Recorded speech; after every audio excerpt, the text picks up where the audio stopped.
वेदान्तलक्ष्मणमुनीन्द्रकृपाद्बोधम् तत्पादयुग्मदलधीर्घभृङ्गराजम् त्रय्यन्तयुग्मकृतभूरिपरिश्रवन्तम् श्रीरङ्गलक्ष्मणमुनिम् शरणम् प्रपद्ये श्रीमद्वेदान्तरामानुजमुनिकरुणाब्धवेदान्तयुग्मो श्रीमच्छ्रीवासयोगीश्वरगुरुपदयोरर्पितस्वात्मभारम् श्रीमच्छ्रीरङ्गनाथाह्वयमुनिकृपया प्राप्तमोक्षाश्रमन्तम् श्रीमद्वेदान्तरामानुजमुनिमपरम् श्रीदेशिकेन्द्रम् अस्मद्गुरुभ्यो नमः तत्परम गुरुभ्यो नमः सर्वगुरुभ्यो नमः श्रीमते वेदान्तगुरवे नमः श्रीमते रामानुजाय नमः श्रीमहापूर्णाय नमः श्रीमद्यामुने नमः श्रीराममिश्राय नमः श्रीपुण्डरीकाक्षाय नमः श्रीमन्नाथमुने नमः श्रीमते षडगोपाय नमः श्रीमते विश्वक्सेनाय नमः श्रियै नमः श्रीधराय नमः श्रीमान् वेङ्कटनाथार्य कवितार्किककेसरी वेदान्ताचार्यवन्द्यो मे सन्निधत्ताम्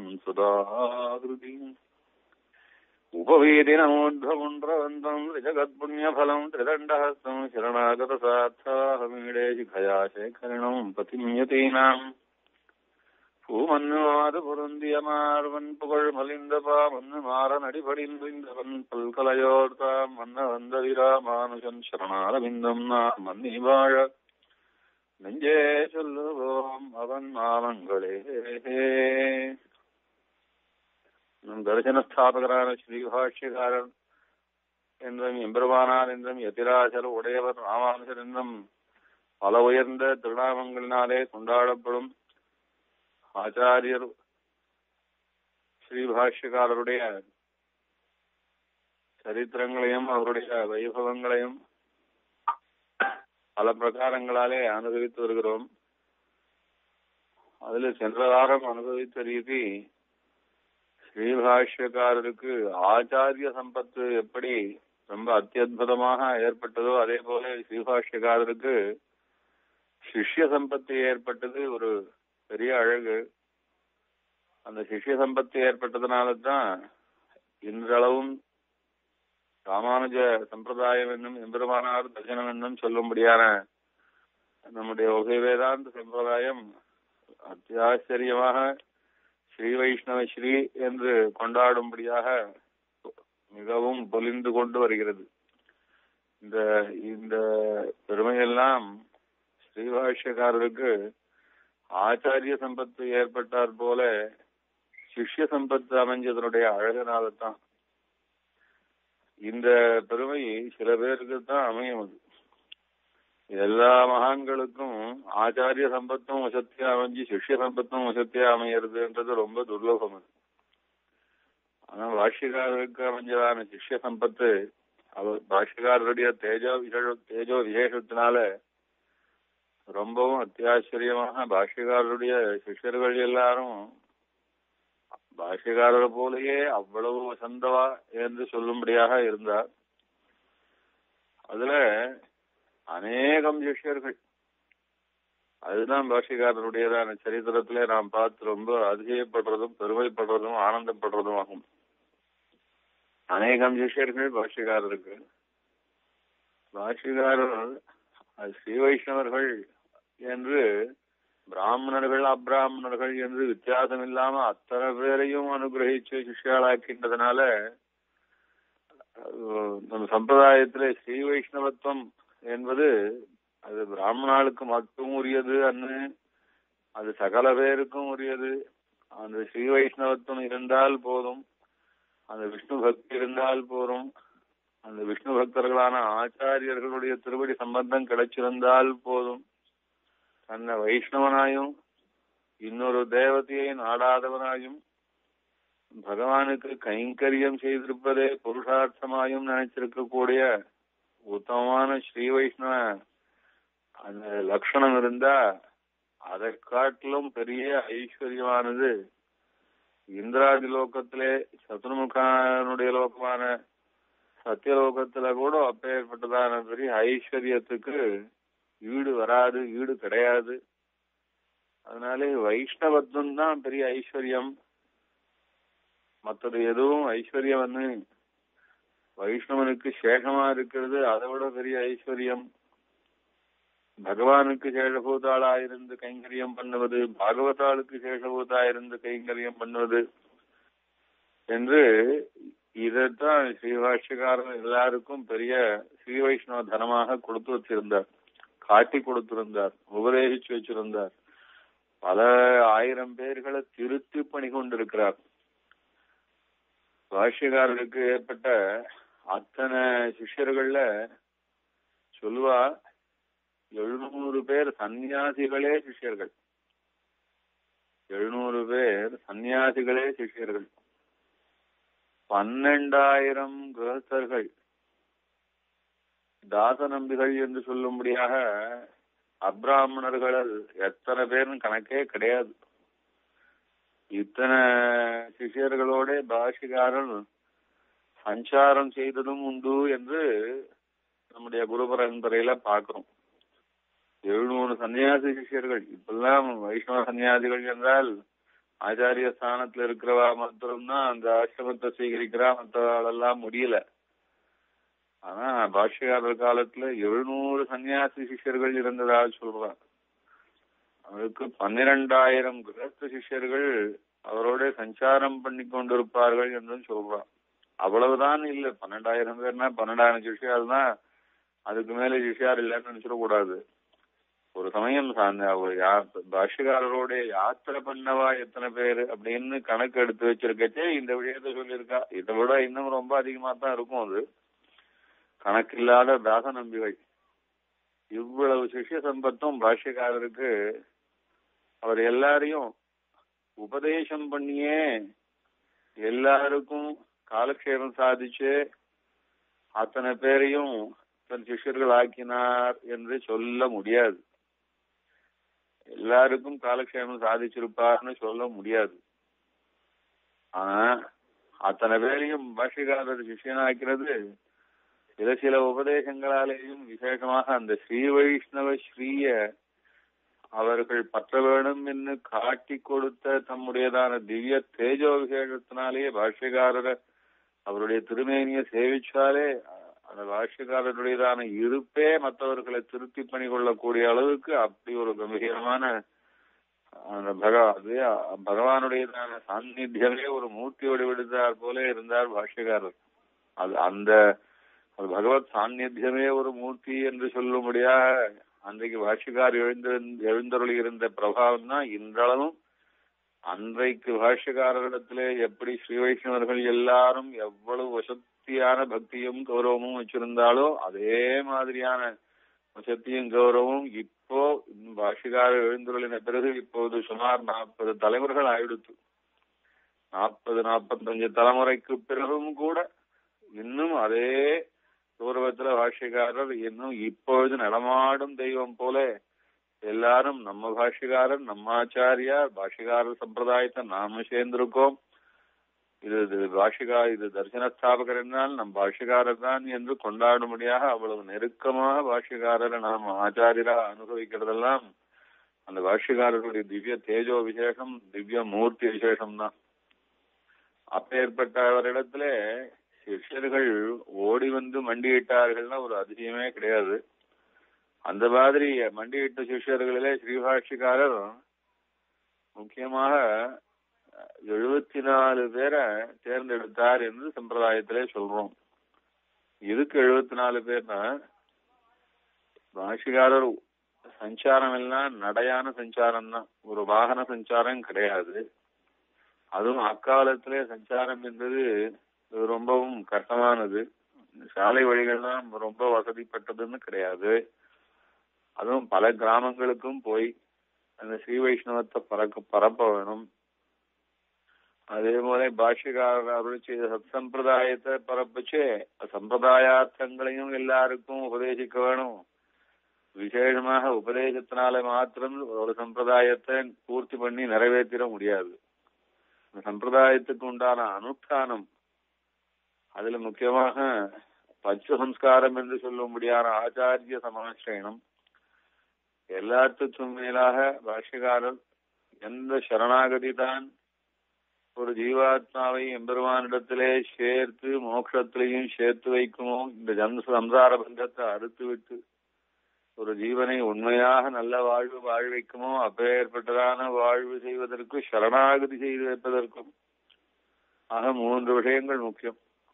பாஷ்யக்காரர் என்ன தரிசனத்தை லோகத்திலே பரப்பி வைத்தார், என்ன சித்தாந்தத்தை சாதிச்சு கொடுத்தார் என்பதை உபதேசம் பண்றதுக்கும், அதற்கு முன்னாக ஆச்சாரிய சம்பத்தை ஏற்படுத்துவதற்காக சமாசிரயணம் செஞ்சு வைக்கிறதுக்கும், அதற்கும் மேலாக இந்த சம்சாரத்திலே மீண்டும் பிறவாமல் இருப்பதற்கு ஜீவாத்மாக்களுக்கு உபகரிக்க வேணும் என்ற இதே பெரிய திருவுள்ளத்தோட பாஷ்யக்காரர் அவதரிச்சிருந்ததுனாலே சரணாகதி என்கிறதான நம் சம்பிரதாயத்தை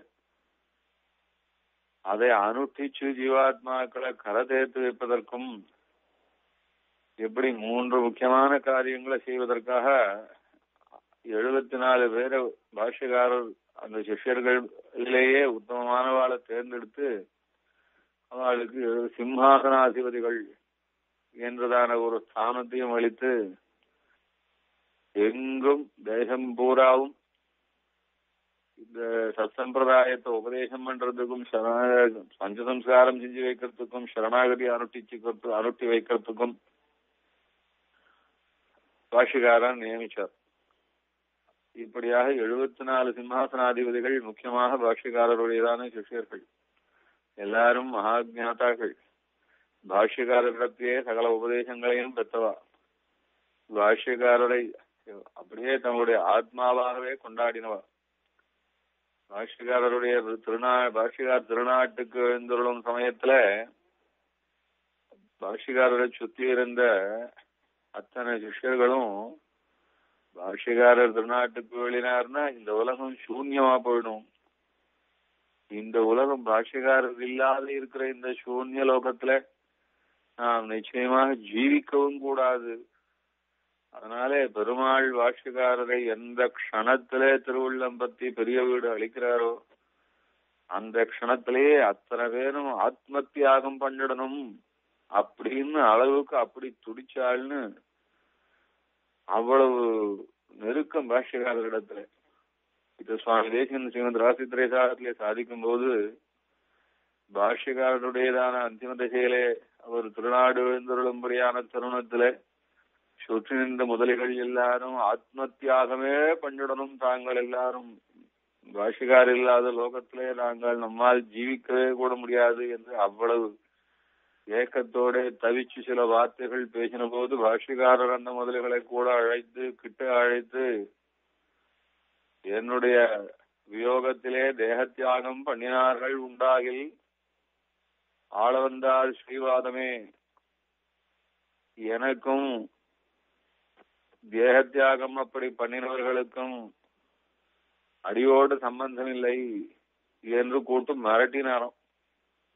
அதாவது நான் பெருமாள் திருவடியை சேரும் போது என்னுடைய தானும் ஆத்ம தியாகம் பண்ணிடணும்னு யாராவது இப்பேற்பட்ட மகா தப்பு செய்யறவாளா இருந்தா ஆனந்தா ஸ்ரீபாதத்தின் மேல் ஆணையிட்டு சொல்லுகிறேன், எனக்கும் அவளுக்கும் எந்த சம்பந்தம் கிடையாது அப்படின்னு சொல்லி மிரட்டினார்னு சொல்றோம். சுவாமி தேசியம் ரகசியத்திரேசாரத்துல பட்டோலையே பண்ணி வச்சிருக்கேன். அந்த அளவுக்கு சிஷ்யால் எல்லாம் ஆச்சாரியரான ஸ்ரீபாஷ்யக்காரிடத்துல அப்படி உயிராக கொண்டாட முடியாது இருந்தா. அப்பேற்பட்ட 74 சிஷ்யர்கள்ல நாம் போன வாரம் பார்த்தோமே, அதுல முக்கியமாக ரொம்ப முக்கியமாக சொல்லணும், 74 பேரையும் அவளுடையதான திவ்ய சரித்திரங்களையும் பாஷ்யக்காரருக்கும் அவளுக்கும் ஏற்பட்ட அந்த சந்தர்ப்பங்களும் சேர்த்திகளும் ஆச்சாரிய கடாட்சமும் சிஷ்ய கைங்கரியங்களும் அவளுக்கு ஏற்பட்ட அதிசயமான அனுபவங்களும் எல்லாம் ஓரளவு அங்கங்கே குரு பரம்பரையிலே சொல்லி வச்சிருந்தாலும் ரொம்ப முக்கியமானவான்னு சொன்னா 6 பேரை சொல்லணும். அந்த முக்கியமான 6 பேர் யாருன்னா ஸ்ரீ கூரத்தாழ்வான், ஸ்ரீ கூரத்தாழ்வான், எம்பார், திருக்குறுகை பிரான் பிள்ளான், கிடாம்பி ஆச்சான், நடாதூர் ஆழ்வான் முதலி ஆண்டான். இந்த 6 பேரை 6 திருநாமங்களை 6 உத்தமமான சிஷ்யர்களை இது சிரவணம் பண்ணிட்டு இருக்கிறவா அவசியம் மனசுல வாங்கிக்கணும். ஏன்னா ஒருத்தரை பத்தி சொன்னா உடனே மனசுல போடும், 6 பேரை பத்தி அடுத்தடுத்து சொன்னா ஒருவேளை கொஞ்சம் கொஞ்சம் குழப்பமா இருக்கலாம். 74 சிம்மாசனாதிபதிகள்ல இந்த 6 பேரும் ரொம்பவும் முக்கியமானவா. எதனால முக்கியமானா அந்த பாஷ்யக்காரருடையதான சரித்திரத்தோட ரொம்ப பின்னி பணிஞ்சவான்றது மாத்திரம் இல்ல, இதுல முக்கியமாக 4 பேர் சொன்னோம் இல்லையோ, அதாவது 6 பேர்ல கூரத்தாழ்வான் என்பவர் பாஷ்யக்காரரோட 7 வயசு பெரியவரே. இப்ப 1000வது இப்ப 2010 கூரத்தாழ்வானுக்கு 1000வது திருநட்சத்திரம் பண்ணினோம். பாஷ்யக்காரருக்கு 2017 பண்ண போறோம் 1000வது திருநட்சத்திரம்னா இது 8 வருஷம் வித்தியாசம். அது இவ்வளவு 8 வருஷம் வித்தியாசம் இருக்கச்சேவும் கூட, அதுவும் ஸ்ரீபாஷ்யக்காரர் ரொம்ப சின்ன வயசுலயே அவருடையதான் 25, 26 திருநட்சத்திரத்திலேயே பாஷ்யக்காரருடைய பெருமையை தான் அறிந்து ஈடுபட்டு அப்படியே தன் சர்வத்தையும் பாஷ்யக்காரருக்கு என்று சமர்ப்பிக்கணும்னு அப்படி ஆக்கி வச்சு பாஷ்யக்காரர் சன்னியாசத்தை ஸ்வீகரிச்சு காஞ்சிபுரத்திலிருந்து ஸ்ரீரங்கத்துக்கு எழுந்துருளின பிறகு எந்த சந்தை இனிமேல் என்ன இருக்கு இந்த கூரத்துல, என்ன இருக்கு பாஷ்யக்காரர் இல்லாத இடத்துல என்ன இருக்கு அப்படின்னு அவ்வளவு சின்ன வயசு பாஷ்யக்காரருக்கு 25, 26 நிமிஷத்திலேயே பாஷ்யக்காரரை கூரத்தாழ்வான் கண்டுகொண்டு ஆசிரியச்சு அனுபவிச்சு இனிமேல் தெய்வம்னு சொன்னா தெய்வம் பாஷ்யக்காரருக்கு அப்புறம் தான் சாட்சாத் பேரருளாள பெருமாளும் கூட. அப்படி ஒரு ஈடுபாடு பாஷ்யக்காரர்களுக்கு கூரத்தாழ்வானுக்கு. பாஷ்யக்காரர் ஸ்ரீரங்கத்துக்கு எழுந்தவர்களே கூரத்தாழ்வான் தானும் ஸ்ரீரங்கத்துக்கு போயிடணும்னு ஆசைப்பட்டு இருந்தார். ஐஸ்வர்யம் தடுத்தது அவர். கூரத்திலே பெரிய ராஜ்யம் இருந்தது அவருக்கு. அப்பேற்பட்ட ராஜ்யத்தையும் விட்டுட்டு போனோம்னு அப்படி துடிச்சுட்டு இருந்தார். அப்பதான் ஒரு சமயத்துல பெருமாள் திருக்கட்சி நம்பிகளோட பேசிட்டு இருக்கிற காலத்துல கூரத்தாழ்வானுடையதான கோட்டை முதல் எல்லாம் மணி கலகலகலான்னு மணி ஒலிக்கும்படியாக அப்படி பெரிய சத்தத்தோட ஒரு நாள் ராத்திரி 8 மணிக்கு கோட்டை கதவு சாத்தின போது பெருமாள் திருக்கட்சி நம்பிகளை கேட்கிறாராம், என்ன கோயில் நெடுங்கதவு சாத்திராளோ அப்படின்னு கேட்டாராம். கோவில் நெடுங்கதவு சாத்துல கூரத்தாழ்வானுடைய ஐஸ்வர்யம் அவருடைய கோட்டை நெடுவாசல் கதவு சாத்துறது கூரத்திலிருந்து காஞ்சிபுரம் வரைக்கும் கேட்கறது. அப்படியான ஒரு ஐஸ்வர்யத்துல இருக்கார் நம் கூரத்தாழ்வான் அப்படின்னு கூரத்தாழ்வானோட ஐஸ்வர்யத்தை பத்தி பேசிட்டு இருந்தா திருக்கட்சி நம்பிகளும் பெருமாளும். அப்படியா அந்த மாதிரி அதிசயப்படும்படியான ஐஸ்வர்யம். அதே பின்னால் ஒரு கால் திருக்கட்சி நம்பிகள் கூரத்தாழ்வாரனை விஞ்ஞாபிக்கும் போது பெருமாள் தேவருடையதான திருக்கோட்டை கதவு மணி ஒலியை கேட்டு அந்த நெடுங்கதவு சாத்தும் ஒலியை கேட்டு நம் கோவில் வாதல் தான் நெடுங்கதவு இவ்வளவு சீக்கிரம் சாத்துறாளோ அப்படின்றதுனாலே ஒரு வார்த்தை கேட்டார். தேவருடையது என்று கேட்ட போது ஆச்சரியப்பட்டார், விஸ்மயப்பட்டார் பெருமாள்னு. சர்வஜான பெருமாளுக்கு தெரியாதது இல்லை. ஆனா சகஜமா பேசிட்டு இருக்கச்சே இப்படி ஒரு விஸ்மயத்தை அப்படி தெரிவிச்சாராம்.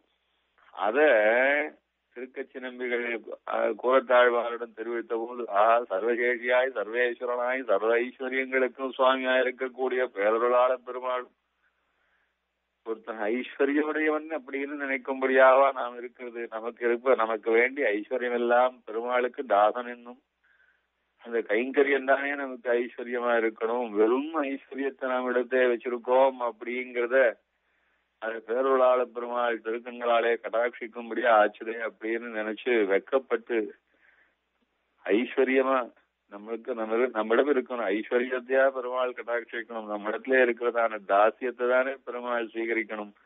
அதைத்தானே கண்டு பெருமாள் ஆச்சரியப்படணும். அதனாலே சேஷபூதனான ஜீவாத்மாவுக்கு வேண்டியதான ஐஸ்வர்யம் சொத்து இல்ல. சேஷபூதனான ஜீவாத்மாவுக்கு வேண்டியதான ஐஸ்வர்யம் கைங்கரியம். அந்த கைங்கரியத்தினாலே பெருமாளை நான் ஆச்சரியப்படுத்த வேண்டாமா?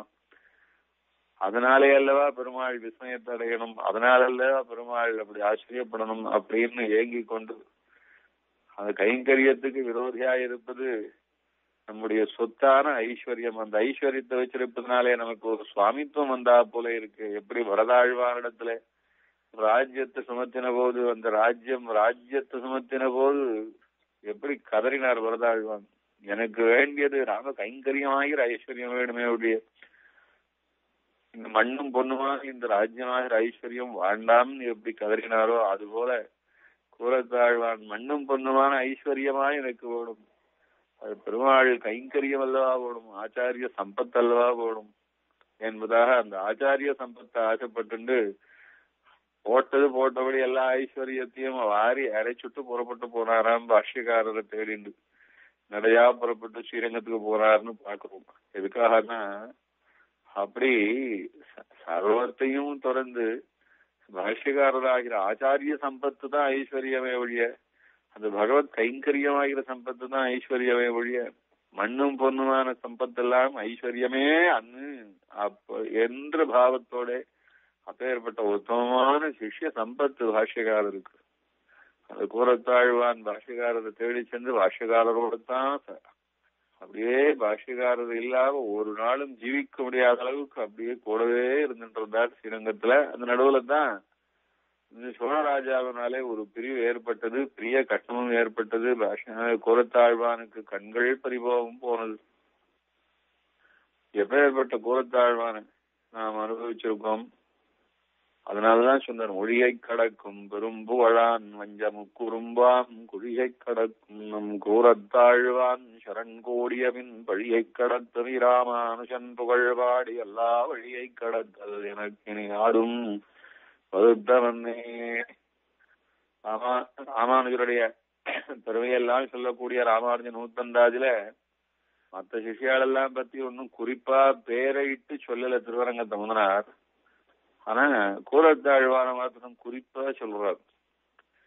ஏன்னா அப்படி சிஷ்யாலேயே சிஷ்ய லட்சணம்னு பரிபூர்ணமா நிறைஞ்சு இருந்தவர்னு சொன்னா இந்த ஸ்ரீ வைஷ்ணவ சம்பிரதாயத்திலேயே குரேசெல்லாம் கூறத்தாழ்வான் தான் அப்படின்னு சாதிக்கிறார். சப்ததி ரத்ன மாளிகையில தேசிகனை பத்தி விசேஷமாக 70 ஸ்லோகங்கள் அருளி செய்த பிரதிவாதி பயங்கர அண்ணன் சப்ததி ரத்ன மாளிகையில கூறத்தாழ்வானை பத்தி சாதிக்கிறார். அவ்வளவு வசந்த சிஷ்யர் கூறத்தாழ்வான். அதனால சிஷ்ய குண பூர்த்தின்னா கூறத்தாழ்வானிடத்துலாம் நிறைஞ்சு இருந்துடும். அந்த சிஷ்ய குண பூர்த்தியை பத்தி சொல்லச்சே அது திருக்குணங்காண்டவன் அழகா ஒரு சந்தர்ப்பம் சாதிச்சாகும். ஸ்ரீரங்கத்துல ஒரு பெரிய ஒரு ஆச்சாரிய புருஷர் ஒருத்தர் இருந்தாராம். அந்த ஆச்சாரிய புருஷனுக்கு பாஷ்யக்காரரிடத்துல அப்பேற்பட்ட பிரமாதமான அவருடைய பிரவச்சனத்தை கேட்கணும்னு ஆசை.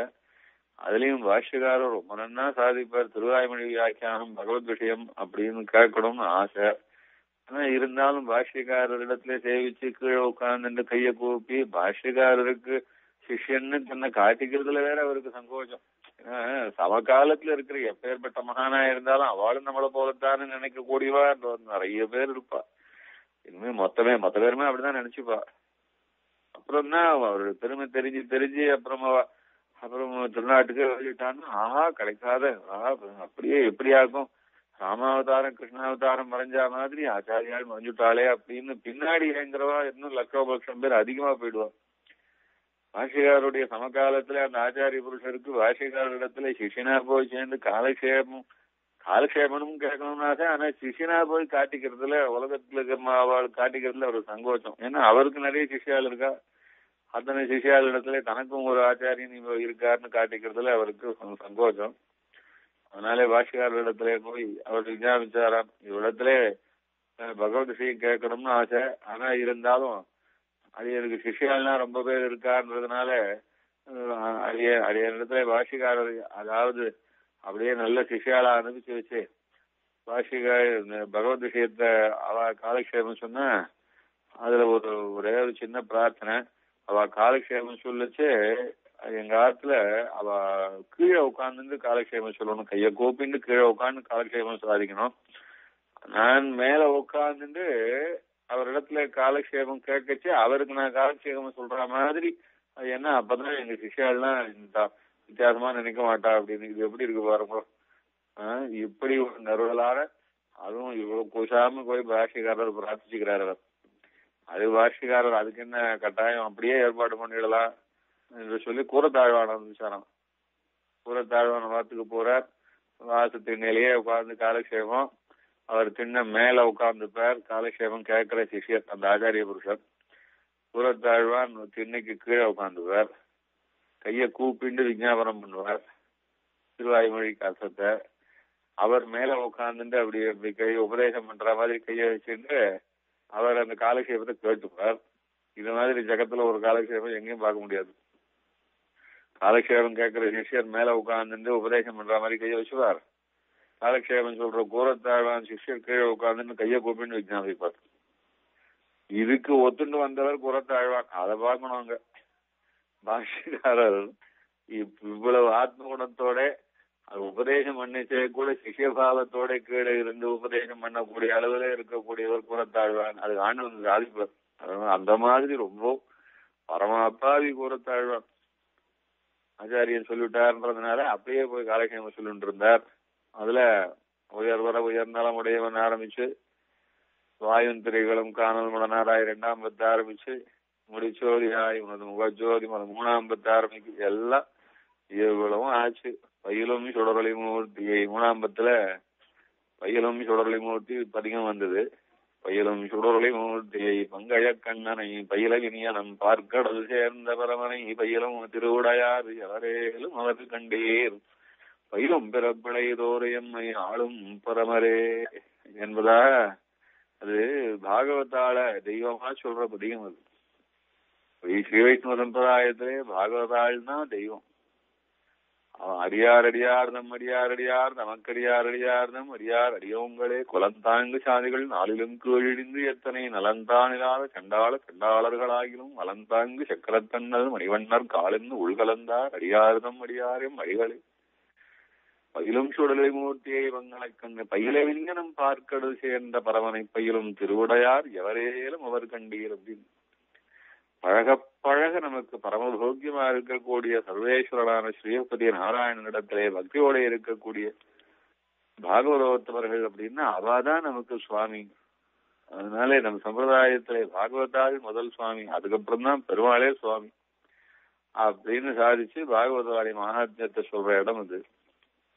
அந்த பெருமையை கேட்க கேட்க அந்த ஆச்சாரியனா இருந்து மேல இருந்து காலக்ஷேபம் கேட்டு வந்தாரே அவருக்கு அடாடா ஸ்ரீ வைஷ்ணவாளுடைய திருவடியை பிடிச்சா ஆத்மாவுக்கு க்ஷேமம், ஸ்ரீ வைஷ்ணவாளுடைய திருவடிதான் நமக்கு சுவாமி அப்படின்னு ஆழ்வார் இவ்வளவு சொல்லியிருக்கச்சே இப்பேற்பட்ட உத்தமமான கூறத்தாழ்வான கீழே உட்கார வச்சுட்டு நாம மேல இருந்து கேட்கிறோமேன்னு அவருக்கு லஜ்ஜை வந்து அன்னைக்கு அடிய கூறத்தாழ்வார் இடத்துல அடியனேன் இனிமே தேவர் கீழே உட்காந்து சொல்லக்கூடாது, தேவர் மேல உட்காந்துக்கணும், அடியன் தான் கீழே உட்காந்துக்கணும், ஸ்ரீ வைஷ்ணவாள் யாரா இருந்தாலும் அவள் திருவடி நமக்கு உத்தேசம், அதுதான் நமக்கு பரம பிராப்தியம், அதுதான் நமக்கு சுவாமி அப்படி சொல்லி கொடுக்கச்சே நான் இப்படி எனக்கு காலக்ஷேபமே சாதிச்சு ஆச்சாரிய ஸ்தானத்துல இருந்து என் கண்ணை திறந்து வைக்கிற உண்மை போய் கீழே உட்கார வச்சு நான் மேல இருந்து கேட்கிறேனே மகா பாப்பம் மகா தப்பு.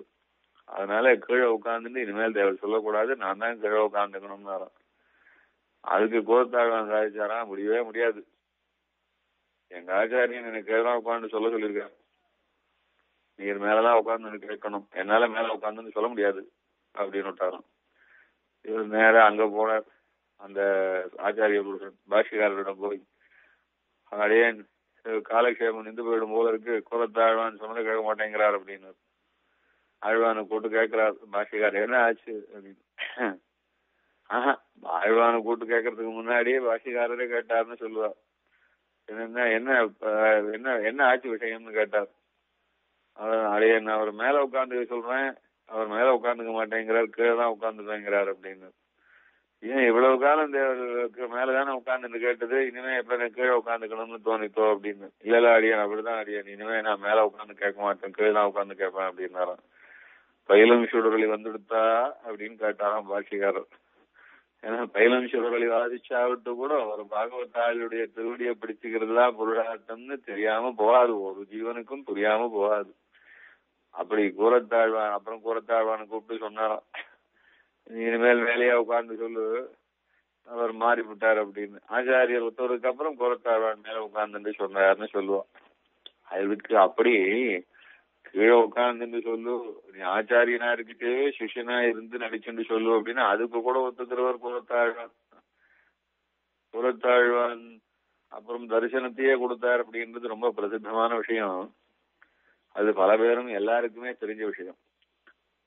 அப்ப அந்த காலத்துல அந்த சைவ வைஷ்ணவ சண்டை ரொம்ப அதிகம். எப்பவுமே பொதுவா பார்த்தா இந்துக்களுக்கும் மற்றவாளுக்கும் ஏதாவது சண்டைன்னு சொன்னா அதுல கஷ்டப்படுறது, நஷ்டப்படுறது, தோத்து போறது, விட்டு கொடுக்கறது அதெல்லாம் இந்துக்கள் தான். அது இந்துக்கள்லயே சைவாளா வைஷ்ணவாளா அப்படின்னு பார்த்தானா அந்த கஷ்டப்படுறது, நஷ்டப்படுறது, தோத்து போறது, விட்டு கொடுக்கறது அதெல்லாம் வைஷ்ணவாள் பண்றதுதான். ஏன்னா இவாளுக்கு ஆத்ம குணம் பூர்த்தி இருக்கிறதுனால அப்படி. அப்போ சைவனுடைய ஆதிக்கம் ரொம்ப அதிகமா இருந்தது. அதுவும் அந்த சைவனா இருந்த ராஜா, சோழராஜா மொத்த வைஷ்ணவாலையும் அடைக்கப்படணும்னு ஒரு வெறியில இருந்தான். அப்பதான் கேட்டான், இத்தனை வைஷ்ணவாலை அடக்கிறதுக்கு என்ன வழி இருக்கு அப்படின்னு. ஒரே ரொம்ப சுலபமான வழி இருக்கு. மொத்த பேரையும் தன்னுடையதான பிரபாவத்தினாலே எல்லாரையும் ஆட்கொண்டு இருக்கிறவர் ராமானுஜர் தான். அதனால ராமானுஜர் அடைக்கப்பட்டா மொத்த வைஷ்ணவமும் அடங்கி போடும் அப்படின்னு சொல்லி ஒரு 4 ஆண்டு கொடுத்தேன். அவர் வைஷ்ணவன் அவன் சொல்லி கொடுத்துட்டான் அந்த ராஜாவுக்கு.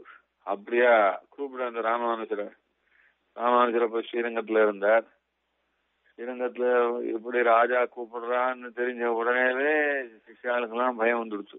ராஜா முரணன் கொலகார பேர் வழி, இவன் எதுக்கு போய் ராமானுஜரை எதுக்கு கூப்பிடுறான், ஏதாவது ராமானுஜருக்கு அவமானம் பண்ணி வச்சுட போறானே, ஏதாவது தீங்கு பண்ணி வச்சுட போறானே அப்படின்னு பயந்து எல்லாரும் ராமானுஜர திருவடியை பிடிச்சிருந்து பிரார்த்திக்கிறார். ரொம்ப தப்பு.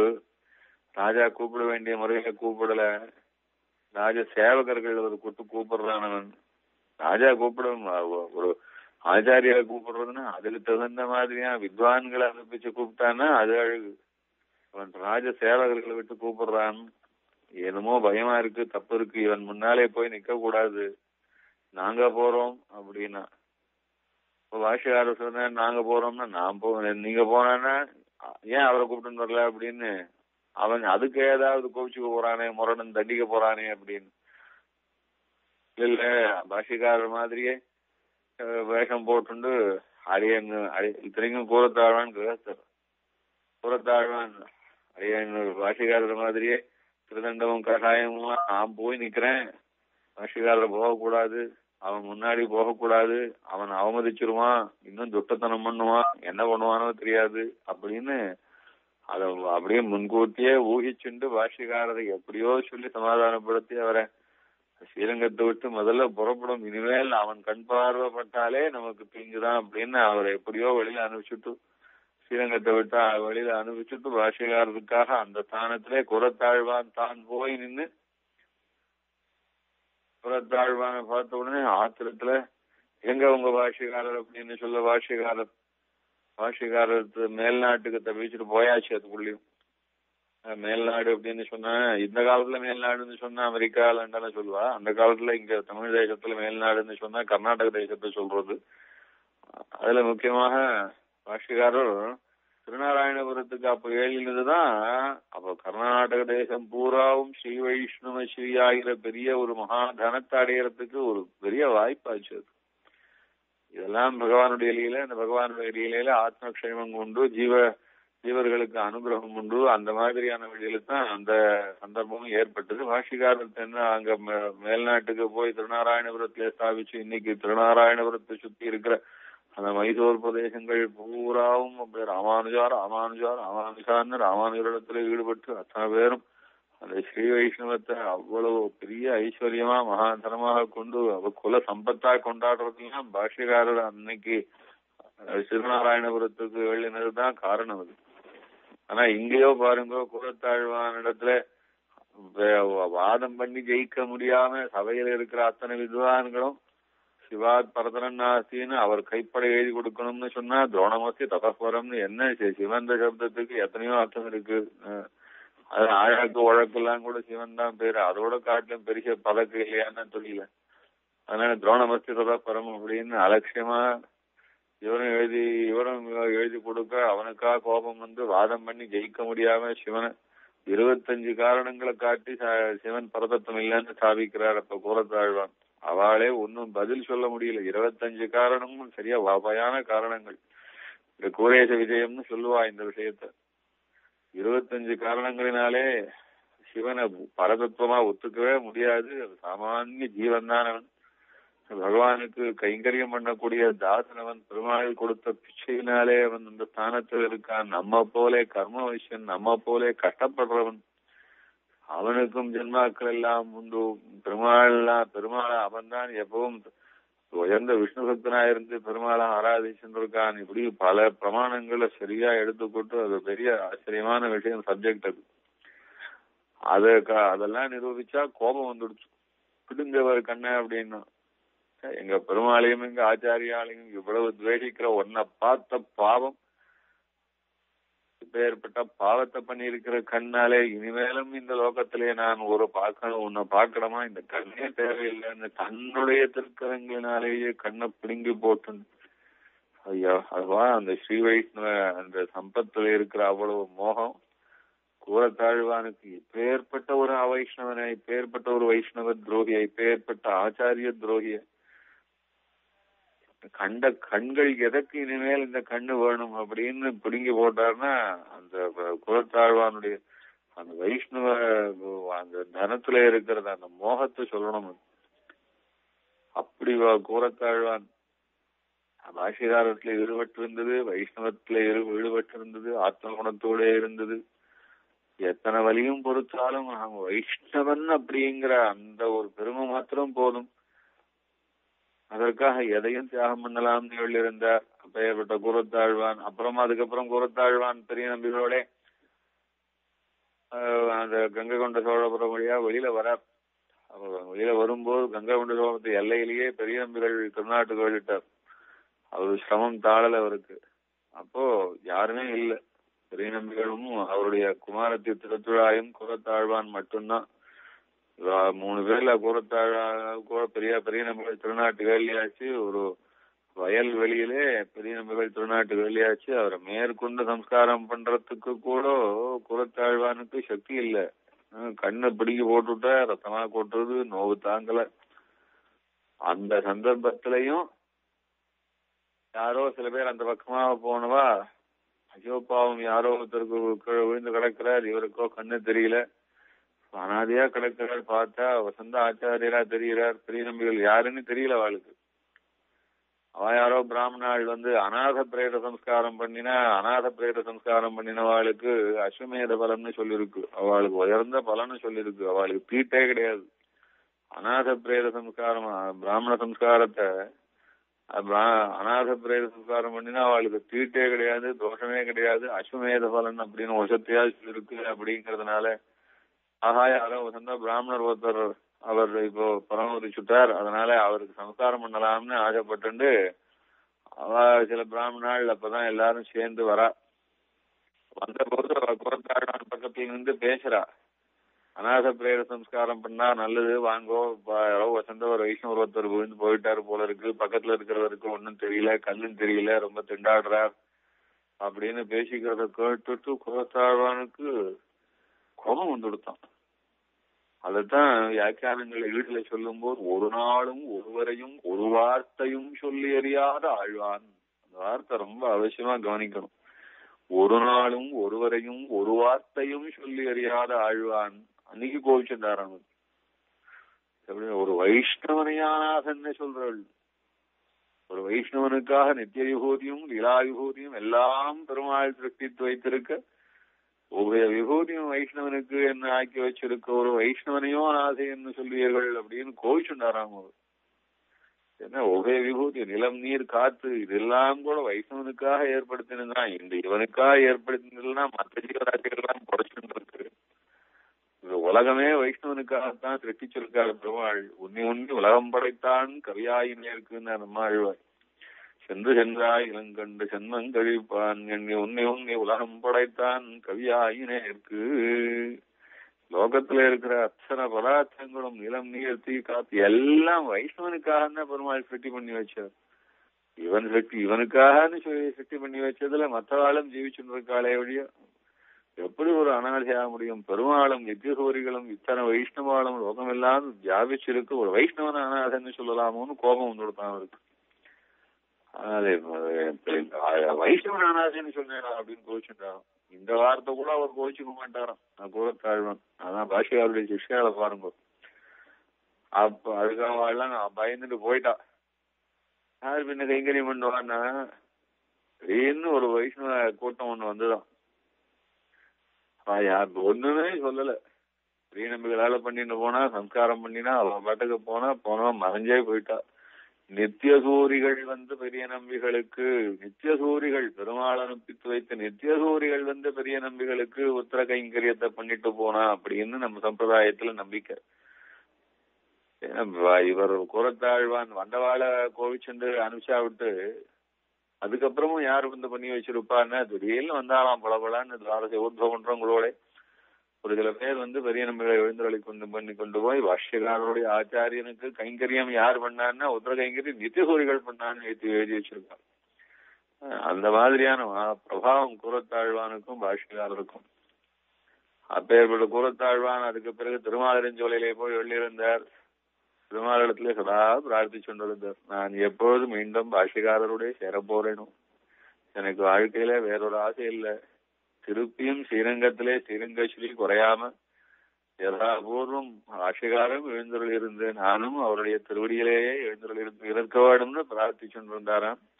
12 வருஷ காலம் அப்படி இருந்தது. அதுக்கப்புறம் எல்லாம் சரியா போச்சு. திரும்பியும் பாஷ்யக்காரர் திரும்பி எழுதினார். வந்த உடனே எங்கரம் கூரத்தாழ்வான் அப்படின்னு அப்படியே கண்ணீரோட கேட்டு சரித்திரம் எல்லாம் வித்தியாசமா எல்லாம் கேட்டு அப்புறம் கூரத்தாழ்வான் திருமாலிருஞ்சோலையிலேருந்து வரவழைச்சா. கூரத்தாழ்வான் பாஷ்யக்காரரை வந்து சேவிச்சா 2 கண்களும் இல்லை, 2 கண்களும் இல்லை. பாஷ்யக்காரர் கதறினர், என் ரங்கப்பிரபு இப்படி பண்ணி வைப்பானா, ஆழ்வானுக்கு இப்படி பண்ணி வைப்பானா, என்ன பெருமாள் இப்படி ஒரு நிகிரக சங்கல்பம் பண்ணுவானோ அப்படின்னு பெருமாளிடத்திலே பாஷ்யக்காரருக்கு அப்போ அவ்வளவு கோபமே வந்துடுச்சு.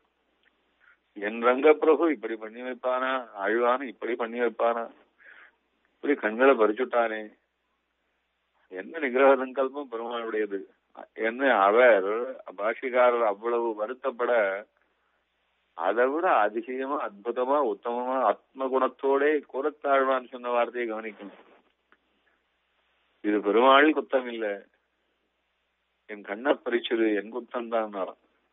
அது எப்படி என் குத்தம்னு எப்படி சொல்லலாம்? கூரத்தாழ்வானிடத்துல என்ன குத்தம் உண்டுன்னு ஒரு ஸ்ரீ வைஷ்ணவனுடைய திருமண் கோணிக்கிளையோ என்றாவது நினைத்திருக்க மாட்டேனா? இந்த கண்களால்தானே ஒரு ஸ்ரீ வைஷ்ணவன் திருமண் இட்டுண்டா, ஏன்னா இன்னும் கொஞ்சம் பளிச்சுன்னு திருமண் எடுக்க கூடாதா? அப்படின்னாவது அந்த ஸ்ரீ வைஷ்ணவன் இடத்துல நான் அபச்சாரப்பட்டிருக்க மாட்டேனா? அந்த அபச்சாரப்படுறதுக்கு காரணம் என் கண்ணால்தானே இருந்திருக்கும். இந்த கண்ணால பார்த்துத்தானே அந்த ஸ்ரீ வைஷ்ணவனிடத்துல திருமண்ண வந்து இன்னும் கொஞ்சம் நல்லா ஆயிட்டுக்கலாம்னு நான் நினைச்சிருப்பேன். ஸ்ரீ வைஷ்ணவனுடைய திருமண் கோணிச்சிலையோ என்றாவது நான் நினைத்திருக்க மாட்டேனா? வேற ஒண்ணும் அபச்சாரம் இல்லாதனால இந்த ஒரு அபச்சாரம் போடாதா வைஷ்ணவ இடத்திலே படுற அபச்சாரத்துக்கு? இந்த அபச்சாரத்துக்கு பெருமாள் இந்த தண்டனையாவது கொடுக்க கூடாதா எனக்கு அப்படின்னு நினைச்சாரோ. எப்படி பரீட்சித்து மகாராஜா அந்த சமீக மகரிஷின் இடத்துல அபச்சாரப்பட்டுட்டோ அந்த பாம்பு அவர் கழுத்துல தூக்கி போட்டுட்டு பின்னாலே அவர் பையன் சவிச்சுட்டான்னு தெரிஞ்ச உடனே எப்படி தவிச்சு போனான்னு தெரியுமா? என்ன மோகத்திலே நான் இந்த தப்பு பண்ணினேன், என்ன அந்த ராஜ்ய கர்வத்திலே இவ்வளவு பண்ணினேன், இனிமேல் எனக்கு ஆத்மா எனக்கு எதுக்கு, குடும்பம் எனக்கு எதுக்கு, எனக்கு ராஜ்யம் எனக்கு எதுக்கு, நான் இப்பொழுதே நான் நசித்து போக மாட்டேன்.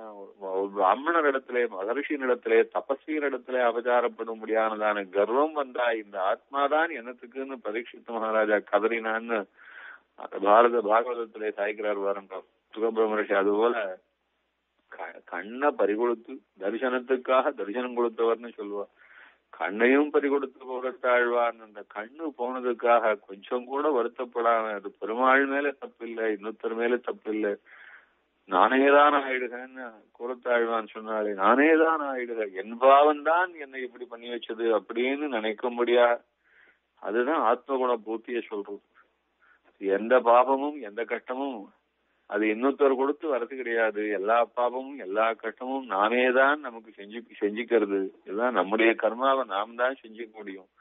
அது நம்முடைய கர்மாவை இன்னொருத்தராலே செஞ்சு வைக்க முடியாது. அதனால புண்ணியமோ பாப்பமோ எல்லாம் நாமேதான் நமக்கு செஞ்சுக்கிறது அப்படின்றது பரமசாரம். இது அப்படியே எப்படின்னா சமார்த்தம் சர்வசாஸ்திராணின்னு சொல்லி வச்சிருக்கா. எவ்வளவு சாஸ்திரங்கள் வாசிக்கிறதா இருந்தாலும் அந்த ஆத்ம குண பூர்த்தி வேணும், அடக்கம் வேணும்னு சொல்லுவா. அதுக்காகத்தான் எல்லா சாஸ்திரங்களும் வாசிக்கிறதே ஒழிய சமம் என்பது இந்த அந்த மனசு கட்டுப்பாடு இல்லாம இருக்கிறதுக்கு எந்த சாஸ்திரம் வாசிச்சுக்கிறதுனாலையும் ஒரு பிரயோஜனமும் இல்லைன்னு சொல்லுவா. அதெல்லாம் கூறத்தாழ்வானத்துல அப்படியே அனுபவமா பார்க்கலாம். எல்லாரும் அவருடைய ஆத்ம குணங்களை சொல்லி மாளாது. இத்தனைக்கும் இவ்வளவு ஆத்ம குணம் இருக்கிறது, அடக்கம் மாத்திரம் இருக்குன்னு சொல்லக்கூடாது. அவருக்கு ஞானம் எப்படி இருந்தா பாஷ்யக்காரருக்கு சமானமான ஞானம். ஸ்ரீபாஷ்யத்தை பாஷ்யக்காரர் அருளி செய்யும் போது போதாயன விருத்திய கட்டாட்சிச்சுட்டுதான் பாஷ்யம் அருளி செய்ய வேணும் அப்படின்னு எப்படி ஆளவந்தாருடைய மனோரதத்தை பூர்த்தி பண்ணி வைக்கிறதுல ஒரு ஒரு 3 மனோரசங்கள்ல ஒரு மனோரசமானது போதாயன விருத்திய கட்டாட்சிச்சுட்டு அதுக்கப்புறம் ஸ்ரீபாஷ்யம் வியாக்கியானம் பண்ணணும். அவர் என்ன சாதிச்சிருக்காரோ அதுக்கு அனுகுணமாத்தான் பண்ணணும். யாசருடைய திருவுள்ளத்தை எல்லாம் பறக்க அறிஞ்சவர் போதாயன மகர்ஷி தான். அதனாலே பிரம்மசூத்திரம்னா சர்வ வேதாந்த சாரம்னா அதுக்கு போதாயன சாதிச்சதான 10 லட்சம் விருத்தி கிரந்தம்னு சொல்ல முடியாத மொத்தத்தையும் பார்த்துட்டு தான் வியாக்கியானம் பண்ணணும். அப்படின்னா இதுக்காக பாஷ்யக்காரன் நடையா நடந்து இங்கிருந்து ஸ்ரீரங்கத்திலிருந்து காஷ்மீரம் வரைக்கும் அந்த குளிர் தேசத்துக்கு வழியெல்லாம் குளிர் தேசம், மழை, காடு, வெள்ளம், புயல், காற்று, வறட்சி இத்தனையும் தாங்கின்ற பாஷ்யக்காரர் திருவடிபட நடந்து, அதான் அன்றைய உலகம் அளந்தாய் அடிபோட்டின்னு சொல்லுவா. பாரத தேசம் எல்லாம் தன்னுடைய திருவடிபட நடந்து சென்று காஷ்மீரம் வரைக்கும் போய் போதாயன விருத்திய அவளிடத்துல கேட்டு வாங்கி வாசிக்கிறதுக்குள்ள அவளுக்கு பொறுமை இல்லை. போதாயன விருத்திய வாசிச்சுட்டான்னா அப்படியே அவர் எல்லா மற்ற பாஷ்யங்கள் எல்லாம் அவர் கண்டிச்சு கிழிச்சு போட்டுருவார். அதனால மற்ற பாஷ்யங்கள்லாம் பழைக்கணும்னா, சங்கர பாஷ்யம் பழைக்கணும்னா போதாயன விருத்திய பாஷ்யக்காரர் பார்த்துடக்கூடாதுன்னு சொல்லிட்டு கொடுத்த கிரந்தத்தை திருப்பியும் பிடிங்கிறதுக்கு ஓடி வந்துட்டா. அதுக்குள்ளேயும் பாஷ்யக்காரர் பாதி பார்த்து வச்சிருந்தார். அதுக்குள்ளேயும் கோலத்தாழ்வான் பாஷ்யக்காரருக்கும் அவருடைய அனுஷ்டானத்துக்கும் இல்ல கொஞ்சம் சிரம பரிகாரத்துக்கும் கொஞ்சம் காலம் கிடைச்ச போது அதுக்குள்ள கோலத்தாழ்வான் அவரு முன்னாடி அனுஷ்டானங்களை முடிச்சிருந்து தூக்கம் இல்லாம முழிச்சிருந்து பாஷிகாரருக்கு அவகாசம் இருக்குமோ இருக்காதோ நான் பின்பாதியை பார்த்து வச்சு விடலாம்னு பார்த்து கலாட்சி வச்சிருந்து அப்புறம் போதாயன விருத்திய அவெல்லாம் பறிச்சுட்டு போன உடனே பாஷிகாரர் ரொம்ப கேசப்பட்டார். ஏது ஸ்ரீரங்கத்தில இருந்து நடையா நடந்து போய் காஷ்மீரத்துக்கு சென்று ஒரு புத்தகத்தை வாங்கி பார்த்தா அதை பாக்குறதுக்குள்ள பிடிக்கிட்டு போயிட்டாருன்னு சொன்னா அந்த மனசு கஷ்டம் என்னன்னு அதை அனுபவிக்கிறவாளுக்கு தான் தெரியும். நடையா நடந்து போய் அதுவும் இத்தனை அனுஷ்டானத்தோட ஒரு வண்டி ஏற முடியாது, பரிசல் ஏற முடியாது. வழியில 6 வெள்ளம் தாண்டி 6 வெள்ளம் கால்வாயில வெள்ளம்னு சொன்னா வெள்ளம் வடிகிற வரைக்கும் இருந்து தங்கி இருந்துதான் தாண்டி போகணும். பரிசல் ஏற மாட்டார். அந்த மாதிரி அவ்வளவு காடு மேடெல்லாம் நடந்து வெயில்லாம் கல்லு முள்ளுக்கு வெயில் பனி எல்லாத்தையும் கடந்து போன ஒரு புஸ்தகத்தை பார்க்கறதுக்கு கொடுத்து வைக்கல. அதை படிக்கணும்னா அப்ப அவருடைய குறைய தீர்த்து வைக்கிறதுன்னா அது குறைத்தாழ்வானால்தான் முடிஞ்சுது. அவ்வளவு அதாவது ஆழ்வான் பாஷ்யக்காரருக்கு சிஷ்யராயிருந்து பாஷ்யக்காரருக்கு அவர் அது செய்து வைத்த உபகாரங்கள் இமயமலை மாதிரி கொண்டாடணும். அது அவ்வளவு பெரிய வசத்தியா அது கூறத்தாழ்வான் நிறைய மீதியெல்லாம் பார்த்து வச்சிருக்கேன். அதனால ஒன்னும் பார்க்கலன்னு இங்க திருவள்ளத்துல ஒன்னும் இழப்பா நினைச்சு வருந்த வேண்டாம்னு அப்படி பாஷ்யக்காரரை தேத்தி அவரை அழைச்சுட்டு வந்து இவரும் ஸ்ரீபாஷ்யம் சாதிக்கும் போது எப்பவும் ஆழ்வான் ஒத்துண்டாத்தான் ஸ்ரீபாஷ்யத்திலே ஒரு வரியும் சாதிப்பார் பாஷ்யக்காரர். அப்படி இன்னைக்கு நமக்கு பாஷ்யக்காரர்னு வாய்க்குள்ளாம எப்பவுமே ராமானுஜனா எம்பெருமானார் பாஷ்யக்காரர் உடையவர் எதிராசர் அப்படின்னு இவ்வளவும் கொண்டாடுறது எதனாலன்னா பாஷ்யத்தை சாதிச்சு அதாவது சங்கர பாஷ்யம் முதலான சமஸ்த பாஷ்யங்களுக்கும் மேலான வசத்தியாக தத்துவார்த்தமாக சத்தியகாலம்பி பாஷ்யம்னு கொண்டாடும்படியாக சத்தியத்தையே சொல்லக்கூடிய அந்த பாஷ்யத்தை சாதிச்சதனுடைய பெருமை எல்லாம் பாஷ்யக்காருக்கு வந்தது குறத்தாழ்வானாகிற சிஷ்ய சம்பத்து ஏற்பட்டதுனாலதான் சொல்லணும் கட்டாயம். அந்த மாதிரியாக கூறத்தாழ்வான் பாஷ்யக்காரர்களிடத்துல ஈடுபட்டு இருந்தார். அப்படி ஒத்தாசையா இருந்தார். இன்னும் ஆழ்வானுக்கும் எம்பெருமானாருக்கும் இருந்த நெருக்கமான உறவுகள்னா ரொம்ப வசதி. அதனுடைய சந்தர்ப்பங்கள் அதுல சொல்லக்கூடிய ஐதிஹ்யங்கள் எல்லாமே ரொம்ப வசதியா இருக்கும். இப்ப ஏற்பட்ட கூறத்தாழ்வான் ஒரு சின்ன ஐதிஹ்யம் வேணா சொல்றேன். ஏன்னா ஐதிஹ்யங்கள்லாம் சொன்னா இந்த இந்த உபன்யாசமானது எப்ப முடியும், என்னைக்கு இதனுடைய எல்லைக்கு போவோம்னே சொல்ல முடியாது. இன்னும் நம்ம இந்த அளவும் இருக்கிற ஆச்சாரியால் வரைக்குமாக நம்ம சத்சம்பிரதாயத்தினுடைய பெருமையை நாம் அனுசந்திச்சு அனுபவிச்சு ஆகணும். அதனால பாஷ்யக்காரருடையதான பெருமையை ரொம்ப காலமும் ரொம்பவும் ரொம்பவும் ஒரு காலம் சொல்லி கொண்டு இருக்க முடியாது. சீக்கிரம் அதையும் முடிச்சுண்டு அடுத்த ஆச்சாரியால் எல்லாம் நாம் அனுபவிச்சாகணும். ஆனா இவ கூறத்தாழ்வானுக்கும் பாஷ்யக்காரருக்கும் இருக்கிற அந்த நெருக்கத்தை அனுபவிக்கச்சே இன்னும் ஒரே ஒரு விஷயம் சொல்றேன். பாஷ்யக்காரர் ஒரு சமயம் திருக்கோட்டியூர் நம்பி இடத்துல, திருக்கோட்டியூர் நம்பியை பத்தி தான் தெரியுமே, ஒரு விஷயத்த சொல்றதுக்கு 17 வாட்டி இழுக்கடிச்சவர் தானே ஸ்ரீரங்கத்திலேயும் திருக்கோட்டியூருக்கு. அவ்வளவு அப்பேற்பட்டவர் திருக்கோட்டியூர் நம்மிடத்துல ஆளவந்தாருடையதான ரொம்ப வசத்தியான திருவள்ளமான ஒரு வார்த்தை என்ன அப்படின்னு கேட்க, அவர் திருக்கோட்டியூர் நம்பி ஸ்ரீரங்கத்துல எழுதியிருந்தார். அப்போ பாஷ்யகாரன் ஸ்ரீரங்கத்துல தான் எழுதியிருந்தார். வாரம் ஒரு விஷயம் சொல்றேன், இந்த விஷயம் ரொம்ப பரம ரகசியமானது, ரொம்ப வசத்தியானது அப்படின்னு சொல்லி அவர் அழைச்சிட்டு போச்சு. யாரும் இருக்கக்கூடாது, இங்க தனியா சொல்றேன் அப்படின்னார். சரின்னு தனியா ஸ்ரீரங்கத்திலேயே கோவில் தான் பெரிய கோவிலாச்சு, அது ஏகாந்தமா ஒரு மண்டபத்துக்கு அழைச்சிட்டு போய் இந்த வார்த்தைய சொல்ல ஆரம்பிச்சார். அது ஆரம்பிச்ச உடனேவே ஒரு கொரட்ட சத்தம் கேட்டுது. என்னன்னா எந்த இடத்துல பாஷ்யக்காரரும் திருக்கோட்டியூர் நம்பிகளும் இருந்தாலும் அந்த அந்த மண்டபத்துல அந்த பெரிய தூணுக்கு அப்பால அண்ணன் பக்கத்துல ஒரு ஆசாமி தூங்கி நின்றுருக்கான். அவன் கொரட்டை விட்டுருக்கான். உடனே பெரிய பெரிய அந்த திருக்கோட்டியூர் நம்பிகள், ஐயோ இங்கேயும் மூத்தம் இருக்கான், இங்க இப்ப சொல்லக்கூடாது, இன்னும் ஏகாந்தமா இன்னும் சந்தர்ப்பம் கிடைக்கிச்சே சொல்றேன்ட்டு போயிட்டாராம். அவர் பாருங்க எப்படி, அது அதாவது கொடுக்கறதுக்கு கொஞ்சம் கூட சம்மதம் இல்லாதவர். ஒரு சத்விஷயத்தை உபதேசம் பண்ணணும்னு சொன்னா மனசே வராது. அப்படி ஒரு திருக்கோட்டியூர் நம்பி. அவன் தூங்கிட்டு இருக்கிறவன் தூங்கிட்டு தானே இருக்கான், யாருமே இல்லாத மண்டபத்துல அவன் தூங்கிட்டு இருந்தானே, என்ன சொல்லக்கூடாதானே. நான் அப்படி சொல்லிட்டே இருக்குச்சே, பாதி வார்த்தை சொல்லிட்டு இருக்குச்சே, பேச்சு குரல் கேட்டு அவன் எழுந்துட்டான்னா, எழுந்தவன் காதுல பாதி வார்த்தையாவது விழுந்துடுச்சோன்னா இவ்வளவு ரகசியமான விஷயத்த அவன் பாதி கூட கேட்டுக்கூடாது அப்படின்னு.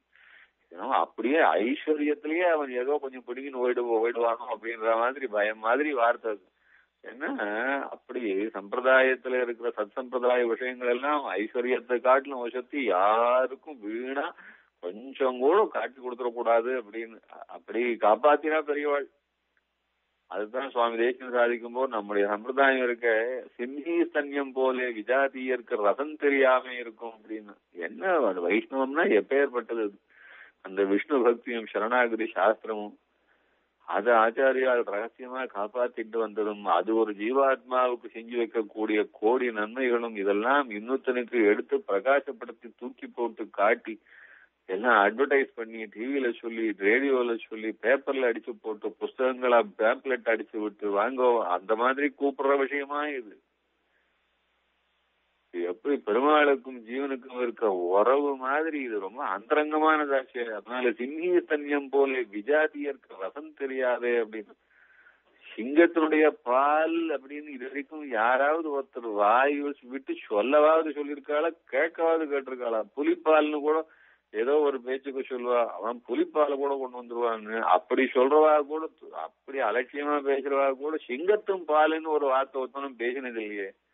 அப்படின்னா நம்ம சம்பிரதாயமானது சின்னீர் தன்யம் போல விஜாத்தியருக்கு சிங்கத்தினுடைய பால்னா அந்த பால்ன்ற அந்த எண்ணமே அது சிங்க குட்டிக்கு மாத்திரம்தான் அது கிடைக்கும் நினைக்கவும் முடியுமே ஒழிய இன்னொத்தெல்லாம் பேசுற விஷயமா அது சிங்கத்தினுடைய பால். அது போலன்னா நம்முடைய சம்பிரதாயம் ஸ்ரீ வைஷ்ணவ சம்பிரதாயமான இந்த ரகசிய சம்பிரதாயம்னு சொல்ல முடியாத இந்த சரணாகதி சம்பிரதாயமானது இதெல்லாம் இன்னொருத்தனுக்கு ரசம் தெரிஞ்சுக்க கூடிய அளவுல நினைச்சு பார்க்கிற விஷயமா இது அப்படின்னு சாதிக்கிறார் ஸ்ரீமத் வேதாந்த தேசிகன். அந்த மாதிரி ரகசியமாவே காப்பாத்தின விஷயங்கள்ல திருக்கோட்டியூர் நம்பிதான் ரகசியத்தை கொஞ்சம் கூட வெளியில கொடுக்க கூடாதுன்னு அடக்கி வச்சிருந்தார். அவர் ஸ்ரீவாஷிக்காரருக்கு இந்த சொல்ல வந்த விஷயத்தையே கொரட்ட சத்தம் கேட்கறது இங்க ஒருத்தன் இருக்கான், இங்க சொல்லக்கூடாதுன்னு அப்புறம் சொல்றேன்னு போயிட்டாரு. அப்புறம் இன்னொரு சமயத்துல எப்போ ஸ்ரீரங்கத்துக்கு வரும்போது பாஷ்யக்காரர் அவரை செஞ்சு சுவாமி சாதிக்கிறேன்னு சாதிச்சதே அந்த விஷயத்தை இப்பவாது சொல்லக்கூடாதுன்னா திருப்பியும் ஏகாந்தம் அழைச்சுட்டு போய் மண்டபம் பூரா செக் பண்ணிட்டு யாரும் இல்ல அப்படின்னு தெரிஞ்சுட்டா விட்டு ஆளவந்தார் சொன்ன பரம ரகசியம் என்னன்னா, ஞான பிரான எல்லால் நான் கண்ட நல்லதுவே. இந்த ஒரே வரிதான். உங்களுக்கு தெரியும், இது திருவிரத்தத்துல வருது. ஈன சொல்லாயினுமாக இருதிர வையம் மற்றும் என துருவாய் கிடந்த பிரான் கற்பகம் சேரு ஆனந்தவர்க்கும் அல்லாதவர்க்கும் மற்றெல்லாயவர்க்கும் ஞான பிரான எல்லால் இல்லை நான் கண்ட நல்லதுவே. நம்மாழ்வார் சாதிக்கிறார் 99ஆம் பாசுரத்துல, ஈன சொல்லாயினுமாக. ஏதோ பேசிவிட்டேன் நானும் திருவிருத்தம்னு. பகவத் விஷயத்துல பேசுறதுக்கு ஒருத்தருக்கும் தகுதி கிடையாது. எப்பேற்பட்ட அகிலாண்ட கோடி பிரம்மாண்ட நாயகனாய் சர்வாந்தர்யாமியாய் சர்வலோக நாசனாய் சர்வசரீரியாய் சர்வாந்தர்யாமியாய் சர்வ கல்யாண கூட பரிபூர்ணனாய் இருக்கிற எம்பெருமானை பத்தி சொல்றதுக்கு யாருக்குத்தான் தகுதி இருக்கு? அல்பமாய் அணுவாய் இருக்கிற ஒரு ஜீவாத்மா, அதுவும் சரீரத்திலே கட்டுண்டு கர்ம பரிபாகத்தினாலே தான் சிரமப்பட்டு எச்சல் நாக்கினாலே பெயர்பட்டதான மங்களானாம் மங்களம்னும் பவித்ரானாம் பவித்ரன் சொல்லக்கூடியதான சர்வேஸ்வரன் எந்த வார்த்தையினாலே சொன்னாலும் இழுக்குதான். ஈன சொல்லாயினுமாக எரிதிரை வையம் மற்றும் எனத்துருவாய் இழந்த பிரான் இருங்கற்பகம் சேருவானத்தவர்க்கும் அல்லாதவர்க்கும் மற்றெல்லாயவர்க்கும் ஞானப்பிரான எல்லார் இல்லை நான் கண்ட நல்லதுவே. வசந்த தெய்வம்னா அது பரமசாரமாயும் எல்லாருக்கும் ஆனந்தத்தை தரக்கூடியவனாயும் பரம தத்துவம்னா சிவபதியான் ஞானப்பிரான் தானவன். யாருக்கும் எந்த லோகத்துல இருக்கிறவாளுக்கும் சரி, எப்பேற்பட்ட மகான்களுக்கும் சரி, எந்த தாழ்ந்த ஜீவாத்மாவுக்கும் சரி சமமாக இருந்து அனுகிரகம் பண்ணக்கூடியவனான சித்தோபாயமாய் சர்வேஸ்வரன் ஞானப்பிரான் தான். அதனால ஞானப்பிரானை அல்லால் இல்லை நான் கண்டு நல்லதுவே அப்படின்னு இந்த ஒரே ஒரு வரி, மற்ற 3 வரி கூட கிடையாது, இந்த ஒரே ஒரு வரி, ஞானப்பிரானை அல்லால் இல்லை நான் கண்ட நல்லதுவே, ஞானப்பிரானை அல்லால் இல்லை நான் கண்ட நல்லதுவே அப்படின்ற இந்த ஒரு வரியில அப்படியே வேதாந்த சாரமே இருக்கு. பகவான் சித்தோபாயமாயிருந்து எல்லாரையும் ரட்சிக்கிறதுக்கு தயாரா இருக்கான், பகவான் இருக்கான், பகவான் எப்பேற்பட்ட கல்யாண குணங்களோட இருக்கான் என்பதையெல்லாம் விளக்கி எப்படியாக்கும் ஸ்ரீபாஷ்யத்தை ஒரு சுருக்கமான வரியில ஆண்டாள் சொல்லும் போது நாராயணனே நமக்கே பறை தருவான்னு சொன்னாலும் அது மாதிரி அந்த ஸ்ரீபாஷ்யத்தையே ஒரு சுருக்கமான ஒரு வரியினாலே சொல்றார். இந்த ஒருவர் ஞானபிரானை அல்லால் இல்லை நான் கண்ட நல்லதுவே அப்படிங்கறத விவரிச்சுட்டே போனா சமஸ்த வேதாந்த சாரமும் அதுல அடங்கிடும். அது அந்த விஷயத்த பாஷ்யக்காரருக்கு அப்படி அப்படியே எப்படி அப்ப தீபத்தை ஏற்றும் போது எப்படி நாம் ஒரு மேட்ச் பாக்ஸ் வச்சு அப்படி கீர்த்தின உடனே அப்படி பிரகாசமா விளக்கு வருதோ வெளிச்சம் வருதோ, அது போல இந்த ஒரு வரியை சொன்ன உடனேவே பாஷ்யக்காரருக்கு நம்மாழ்வார் திருவள்ளம் என்ன, அளவந்தார் திருவள்ளம் என்ன, தத்துவம் என்ன எல்லாம் பிரகாசிக்கும்படிக்கு அந்த ஒரு வரியினாலேயே காட்டி கொடுக்கிறார். இந்த விஷயத்தை சொல்றதுக்கு, இந்த ஒரு வரியை சொல்றதுக்கு அவர் அவ்வளவு ரகசியம்னார். அவர் பாஷ்யக்காரருக்கு பரமானந்தமா இருந்தது. அடாடா, இத்தனை திருவிருத்தத்திலே அத்தியாச்சரியமாக ஒரு வழியிலே சர்வேஸ்வரன் சித்தோபாயம்னு காட்டி கொடுத்தாரு அப்படின்ற இந்த சர்வேஸ்வரன் சித்தோபாயம்ன்ற விஷயத்த, இது ரொம்ப வசத்தையான விஷயம், ரொம்ப ஆழமான விஷயம், நிறைய தத்துவங்கள் அடங்கின வரி இது.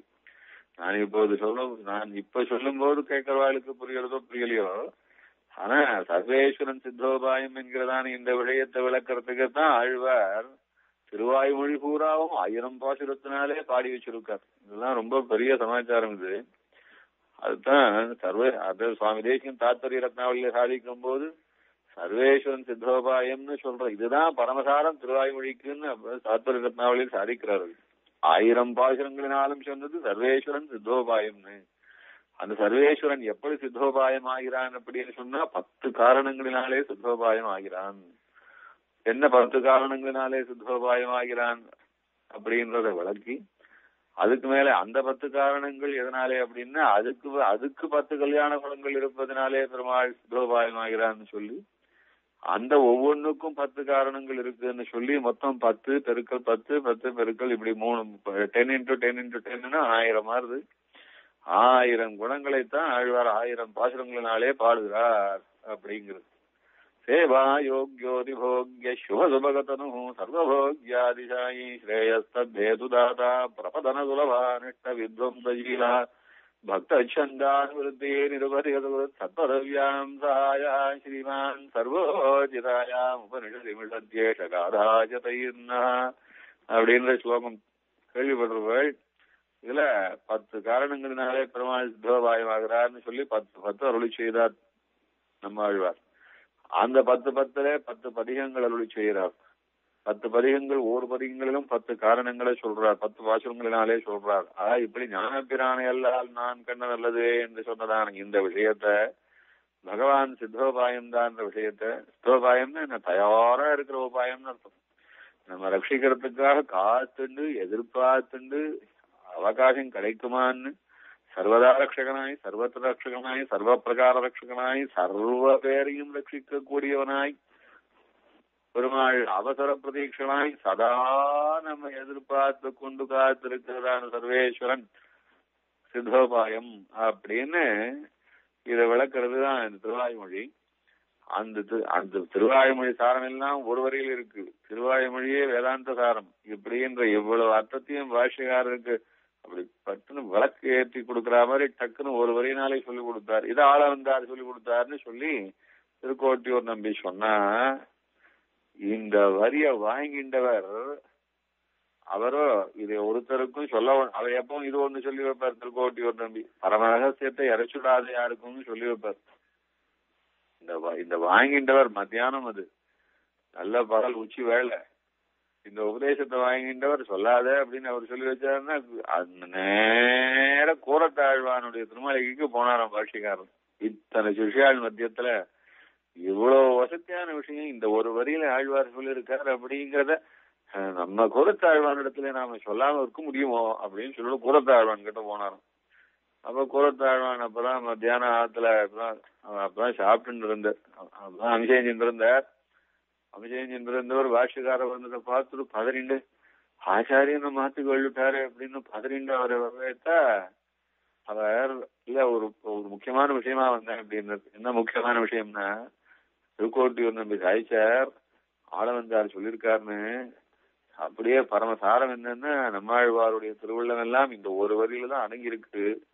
ஞான பிரானையெல்லாம் நான் கண்டு நல்லதுவே அப்படின்னு சர்வ விரோத சாஸ்திரங்கள் இருக்கோ இல்லையோ, மற்ற சித்தாந்தங்கள்லாம் இருக்கு, எல்லாத்தையும் கண்டிச்சு அதுல இருக்கிற அத்தனை தப்பையும் விளக்கக்கூடியதாய் பகவானே சித்தோபாயம்னு சொல்லும்படியான இந்த ஒரு வரிய உங்ககிட்ட சொல்லாம என்னால தாங்க முடியல.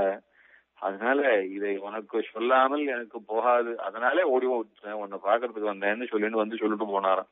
எதுக்குன்னா, அப்படி மனசுல ஏதாவது ஒரு வசதியா சந்தோஷமா ரகசியமா எதானா கிடைச்சதுன்னா அது எப்படி ஆக்கும். ஒரு அம்மாவா தனக்கு கிடைச்ச ஒரு வசதியானது ஒரு பதார்த்தம் சாப்பிட கிடைச்சதுன்னா அதை தான் சாப்பிடணும்னு நினைக்காம முதல்ல தன் ரொம்ப இஷ்டமான குழந்தைக்கு தான் கொடுக்கணும்னு ஆசைப்படுவாளோ, அது மாதிரி பாஷ்யக்காரருக்கு ஏதாவது வசதியா கிடைச்சதுன்னா அது கூரத்தாழ்வான் கிட்ட பகிர்ந்துக்கலன்னா அவருக்கு நெஞ்சு கொள்ளாது. அந்த மாதிரி கூரத்தாழ்வானுக்கும் பாஷ்யக்காரருக்கும் நெருக்கம். அதை சொல்ல வந்து இதே கூரத்தாழ்வான் திருநாட்டுக்கு எழுந்துள்ளும் போது பக்கத்துல இருந்து அப்படியே அழுது பாஷ்யக்காரர் கூட அழுதாருன்னு சொன்னா இந்த சந்தர்ப்பத்துல தான் சொல்றார். வேற எந்த சந்தர்ப்பத்திலையும் பாஷ்யக்காரர் அழுதாருன்னு குரு பரம்பரையிலே என் வாசிக்கல, எங்கேயும் நான் கேட்டதும் கிடையாது. ஆனா கூரத்தாழ்வான் திருநாட்டுக்கு எழுந்துள்ளும் போது அழுதாராம். இந்த முன்னே போன வாரம் சொன்னேன். அவர் திருநாட்டுக்கு எழுந்துள்ளும் போது அவர் திருமேனி அவ்வளவு நோவுபட்டு கிடந்தது. பாவம் தவிக்கிறார். என்ன இருந்தாலும் கடைசி மூச்சு வாங்கச்சே நெஞ்சு தவிக்கிறான்னு தவிக்கும். அந்த தவிக்கிற தவிப்பை பார்த்து பாஷ்யக்காரர் இப்படி தவிச்சுட்டு இருக்க இந்த ஆத்மா இதுக்கு ஒரு ஏதாவது ஒரு சாந்தி ஏற்படுத்தணும் அப்படின்னு அதுக்காக என்ன பண்ணாருன்னா, அவருடைய கூரத்தாழ்வானுடைய திருச்செவியிலே துவய மந்திரத்தை ஓதினாராம் பாஷ்யக்காரர். அந்த துவயத்தை கேட்ட உடனேவே அந்த கூரத்தாழ்வானுக்கு ஆச்சாரியன் சொன்ன உபதேசிச்ச அந்த துவயத்தை கேட்ட உடனேயே அந்த தவிப்பு, மூச்சு வாங்கிறது, உடம்பு தவிக்கிறது, அந்த வலி கிளி எல்லாம் அடங்கிப்போ அப்படியே பரமானந்தமா கொஞ்ச நேரம் சயனிச்சுட்டு அப்படியே திருநாட்டுக்கு வெளிநராம எல்லாரும் ஐயோ இந்த மாதிரி ஆச்சாரியன் கடைசி சந்தர்ப்பத்திலே நமக்கு துவயத்தை சொன்னாதான் நமக்கு நல்ல கதி ஏற்படுமோ, அது கோரத்தாழ்வானுக்கு கிடைச்ச மாதிரி நமக்கு கிடைக்காதே.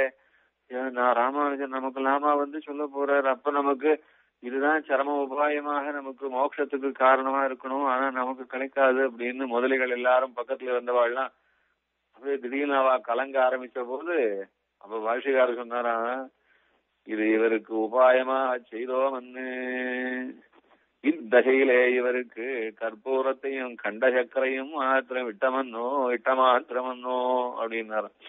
அது ஒண்ணு இல்ல, அதே பச்சை கற்பூரத்தையும் கல்கண்டியும் அப்படி குழைச்சு வாயில அதை தீர்த்தம் விட்டா எப்படி ஜில்லுன்னு நெஞ்சுக்கு பச்சை தித்திப்பாவும் குளுத்தியாவும் இருக்குமோ அது மாதிரி அப்படி ஜூஸ் ஷாட்டா மாதிரி இருக்கும். இவருக்கு துவயத்தை கேட்டா துவய மந்திரத்துல அது எப்படி பெருமாளையும் தாயாரையும் நினைச்சுண்டு அப்படி அந்த சரணாகதி மந்திரமான அந்த வசந்த மந்திரம் நம்ம சம்பிரதாயத்துக்கே கிடைச்சிருக்கிறதான ஒரு உத்தமோத்தமான பெருமாள் போலே நமக்கு கிடைச்சிருக்கிற வசத்தியான ஒரு உபாயமான தனம்னு சொன்னா துவயம் தானே.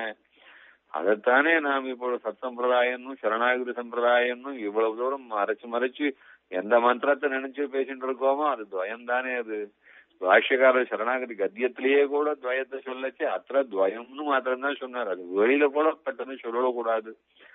அப்பேற்பட்ட அந்த மந்திரத்தை அவருடைய 2 வரி அந்த பாஷ்யக்காரர் தன்னுடைய திருவாக்கினாலே கூறத்தாழ்வானுக்கு சாதிச்ச உடனேவே பரமானந்தப்பட்டு மத்த நோவெல்லாம் மறந்து போய் ஆனந்தமா திருநாட்டுக்கு வெளினார் கூறத்தாழ்வான்வா.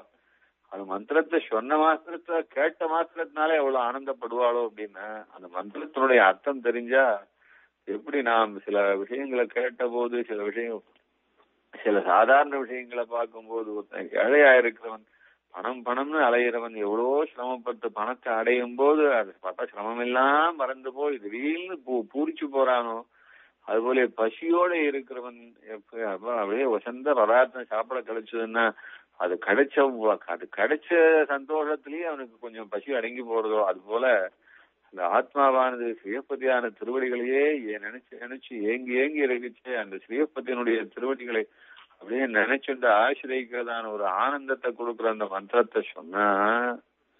மந்திரத்தை சொன்ன மாத்திரத்திலேயே அவர் திருவள்ளம் அப்படியே ஆனந்தப்பட்டுன்ற அப்படியே திருநாட்டுகள்னு சொல்லுவா. இதை திருக்குறள் சொல்லச்சே ரொம்ப ஜோக்கா சொல்லுவார். நல்ல காலம் அன்னைக்கு ராமானுஜர் பாஷ்யக்காரர் இது மாதிரி கடைசி தசையில சிஷ்யன் காதல போய் துவயத்தை நாம் அது உபாயமா பண்ணல, அவருக்கு இந்த மந்திரத்தை சொன்னா நெஞ்செல்லாம் திட்டிச்சு அவருக்கு ஒரு நிம்மதியா இருக்கும் சாந்தியா இருக்கும்ன்றதுக்காக தான் சொன்னேன்னு மாத்திரம் அன்னைக்கு இதை வெளிப்படையா சொல்லாம போயிருந்தா இன்னைக்கு அத்தனை சிஷ்யனும் போற காலத்துல கூட்டு என்ன பக்கத்துல உட்கார வச்சு சொல்லுன்னு வாண்டா அப்படின்னு திருக்குழந்தை ஆண்டவன் யோகா சாதிச்சான். எதனா கூலத்தாழ்வான் அந்த மந்திரத்தை கேட்ட மாத்திரத்திலேயே ஆனந்தப்படுறவர். எவ்வளவு ஆனந்தம்னா அந்த மரண தசையிலே படக்கூடிய அத்தனை வேதனையையும் மிஞ்சி ஆனந்தப்படக்கூடியவர் கூலத்தாழ்வான். அப்படியான வசத்தியான ஆழ்வான் பாஷ்யக்காரருக்கு சிஷ்யரா. இதே மாதிரியே இன்னும் மற்ற சிஷ்யாருடைய வைபவங்களும் ரொம்ப வசத்தி. நானே இன்னைக்கு நினைச்சேன் எல்லா சிஷ்யாருடைய வைபவத்தையும் சொல்லி முடிச்சுடுவோம்னு நினைச்சேன். ஆனா கூரத்தாழ்வானுடைய வைபவத்தை மாத்திரம் நினைச்சே பேசியே பாஷ்யக்காரருக்கும் கூரத்தாழ்வானுக்கும் இருக்கிற அந்த நெருக்கத்தையும் அவ பரிமாறின்ற விஷயங்களும் இன்னும் ரொம்ப இருக்கு. இதெல்லாம் கூரத்தாழ்வான் இடத்துல ஆழ்வான் ஆத்ம தத்துவத்து ஆத்மாவானது என்ன லட்சணத்தை உடையது, அதாவது ஆத்மாவுக்கு என்ன லட்சணம் அப்படின்னு பாஷ்யக்காரரும் கூரத்தாழ்வானும் விசாரிச்சுருக்குச்சு. கூரத்தாழ்வான் இடத்துல சொன்னாராம், திருக்கோட்டியூர் நம்ம இடத்துல போய் கேட்டுட்டு வரோம் அப்படின்னு. திருக்கோட்டியூர் நம்ம இடத்துல போய் கேட்டாராம். 6 மாசம் இருந்து மாசம் உபவாசம் இருந்து கேட்டாருன்னு சொல்லுவா. மாச உபவாசம் இருந்துன்னு ஒரு சட்டுன்னு சொல்லி விடுறோம். என்ன மாச உபவாசம் ஒருவேளை பண்ணி இருக்க முடியுமோ? மாச உபவாசம் இருந்தாராம் கூரத்தாழ்வான். அதுக்கு திருக்கோட்டியூர் நம்ம இடத்துல ஆத்ம லட்சணம் என்னன்னு கேட்டுன்னு பாஷ்யக்கார அனுப்பிச்சதுக்கு அதுக்கு மாச உபவாசம் இருந்தாராம். ஆத்ம லட்சணம் திருக்கோட்டியூர் நம்பி மாச உபவாசம் இருந்தவருக்கு அப்புறம் சொன்னாராம். என்னென்ன ஆழ்வார் தான் சொல்லியிருக்காரு. கண்கள் சிவந்து பெரியவாய் வாயும் சிவந்து கனிந்து உள்ள வெண்பல் இலகு சுடர் இலகு விலகு மகர கொண்டல் மன்னன் சுடர் முடியன் 4 தோழன் குதிசாருங்கன் உன் சங்கதை வாழாழியான் ஒருவன் அடியேன் உள்ளானே. அடியேன்னு சொல்லிட்டாரோ இல்லையோ, அதுதான் ஆத்மாவுக்கு லட்சணம். அதானே பெருமாளுக்கு தாசனா இருக்கிறது தானே ஆத்மாவுக்கு லட்சணம். அதனால ஜீவாத்மாவுக்கு லட்சணம் அடியேன் அப்படின்னு இந்த ஒரு வார்த்தையை சொல்றதுக்கு 1 மாசம் பண்ணி போட்டாராம் கூறத்தாழ்வான் என்று சொல்லுவா. அவ்வளவும் இருந்து பாஷ்யக்காரர் நியமிச்சிருக்கார். திருக்கோட்டியூர் நம்பி திருவாக்குனாலே ஜீவாத்ம லட்சணம் தெரிஞ்சுட்டு வரணும். அதாவது ஜீவாத்ம லட்சணம்னா என்னன்னா அணுவா இருக்கும், சேத்தனா இருக்கும். அணுத்தேசத்து சேதனத்துவம் ஜீவாத்ம லட்சணம்ன்றது பொதுவா உண்டு. இல்லைன்னா சேஷத்தேசத்தி சேதனத்துவம் ஜீவாத்ம லட்சணம் அப்படின்னு சொல்றது இன்னொரு லட்சணம். இதுல எந்த லட்சணம் ரொம்ப பொருத்தமா இருக்கு, திருப்தியா இருக்கு அப்படின்னா அது அந்த சேஷத்தேசத்தி சேதனத்துவம் அப்படிங்கிறது திருப்தியா இருக்கு. இதை விளக்குறது இந்த அடியேன் அப்படிங்கிறது. அதை சொல்லச்ச ஒருவன் அடியேன் உள்ளான ஜீவாத்மாவுக்கு லட்சணம் என்னன்னா அது பகவானுக்கு தாசன் அப்படின்றது தான். ஏன்னா அச்சேதனம் பெருமாளுக்கு கைங்கரியம் பண்ண முடியாது, ஏன்னா புத்தி இருக்காது. அதனால பெருமாளுக்கு அது எவ்வளவு பிரயோஜனப்பட்டாலும் அதுக்கு தாசியம் அதுக்கு சம்பவிச்சாலும் அந்த தாசியத்தை தெரிஞ்சுட்டு அது பண்றதுன்றது கிடையாது. அதனால நமக்கு எப்படின்னா பெருமாளிடத்திலே நாம் தாசனா இருக்கோம்ன்றது தெரிஞ்சுட்டு செய்யலாம், அனுபவிக்கலாம். அதனால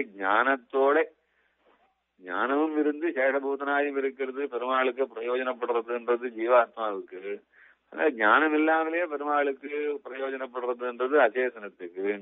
அதனால ஞானத்தோட அறிவோட இருந்து பெருமாளுக்கு என்னைக்குமே பிரயோஜனப்பட்டு இருக்கிறதுன்றது ஜீவாத்ம லட்சணம் அப்படின்னு சொல்றதுக்கு அதை சுருக்கமா அடியேன்னு சொல்றது.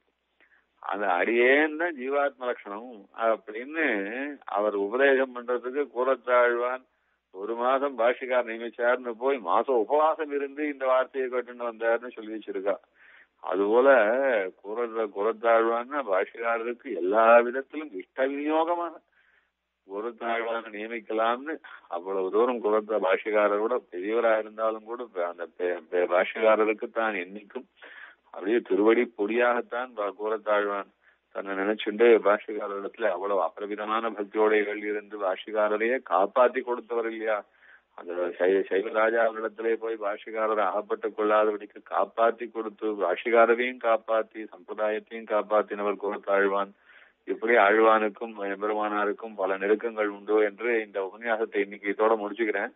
இன்னும் மற்ற சிஷ்யாருடைய வைபவங்களை எல்லாம் சேர்த்து பாஷிகாரருடைய சேர்த்து அனுபவிச்சு அடுத்த வாரம் முடிச்சுண்டா அதுக்கப்புறம் அடுத்த வாரம் பாஷிகாரர் நாம் இவ்வளவு தூரம் ராமானுஜர் எதிராஜர் எல்லாம் கொண்டாடும் பாஷிகாரருடைய உபதேசிச்சதான பரமார்த்தம் என்ன, அவர் என்ன சித்தாந்த உபதேசம் பண்ணினார், என்ற சித்தாந்தத்தை உபதேசம் பண்ணினார் அப்படிங்கிறத அதுக்கப்புறம் நாம் அனுபவிச்சுண்டு பாஷிகாருடைய வைபவங்களை நாம் அனுபவிச்சு முடிச்சோம்னா அதுக்கப்புறம் மேற்கொண்டு நம்ம ஆச்சாரிய பரம்பரையில இருக்கிற அத்தனை மகான்களுடையதான வைபவங்களையும் கொஞ்சம் கொஞ்சமா அனுபவிச்சு இந்த உபன்யாசமானது எல்லாரும் ரொம்ப விரும்பி கேட்கிறா என்று கேள்விப்பட்டோம். அது எல்லாரும் விரும்பி கேட்கிறான்றதுதான் எனக்கு உற்சாகத்தையும் தருது. அது அமெரிக்கால மாத்திரம் இல்லை, இங்க இந்தியாலயும் நிறைய பேர் ஆசைப்பட்டு ரொம்ப நன்னா கேட்டு அனுபவிச்சு ரொம்ப தெளிவா இருக்கு அப்படின்னு சொல்றாளாம். அதுவும் கேட்கறதுக்கு சந்தோஷமா இருக்கு. நாம் ஆச்சாரியாளுடைய பெருமை தானே ஒழிய இதை சொல்றவாளுடைய பெருமை ஒண்ணும் இல்லை. இன்னும் எவ்வளவு சொன்னாலும் ஆச்சாரியால் உண்மையாக நாம் அனுபவிச்சு காட்டி கொடுக்கிறோம் அனுபவிக்கிறோம்னே கிடையாது.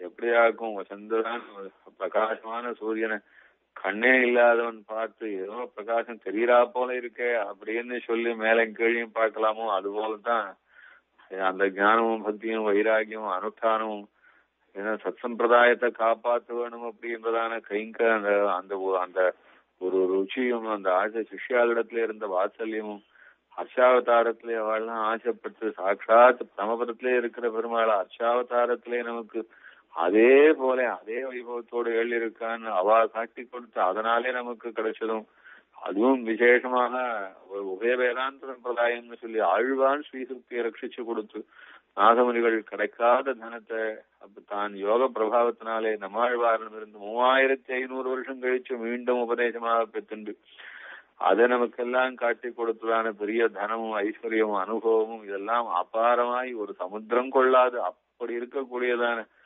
ஏற்பட்ட மகாபிரபாவத்தை எல்லாம் நாம் ஏதோ தெரிஞ்ச அளவுல கொஞ்சம் சொல்றோம், நீங்களும் அனுபவிச்சு கேட்கிறாள் அப்படின்றது தான் இது நமக்கு கிடைக்காததான ஒரு பெரிய நல்ல சந்தர்ப்பமா இத அவள்லாம் ஏற்படுத்தி கொடுத்திருக்கா ராமானுஜா மிஷன்ல. அவ ஏற்படுத்தி கொடுத்திருக்கா. அதனால அவ ஏற்படுத்தி கொடுத்தவாளுக்கும் நாம் நிச்சயமா தேங்க்ஸ் சொல்லணும்.